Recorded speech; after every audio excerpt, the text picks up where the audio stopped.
Dia.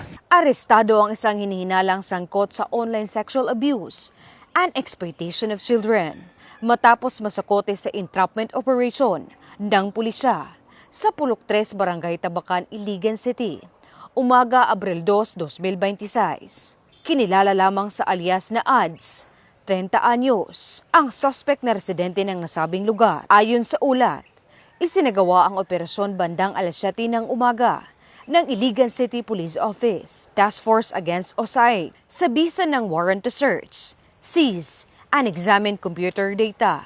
Nagresulta ito sa pagkaaresto ng suspect at pagkasagip na isang 16 anyos na babaeng biktima.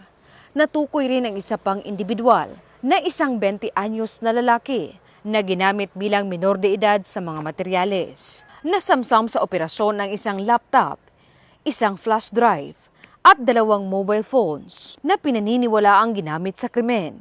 Sa isinagawang pagsusuri, natuklasan ang mga larawan at video na may kaugnayan sa child sexual abuse at exploitation. Nahaharap ang suspect sa kasong paglabag sa Republic Act 11930 at itinurn over ang nasagip na minor de edad sa City Social Welfare and Development para sa kaukulang pangangalaga.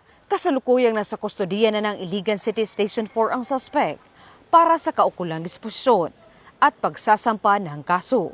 Mula dito sa inyong higalang pulis, Regional Office 10 Public Information Office.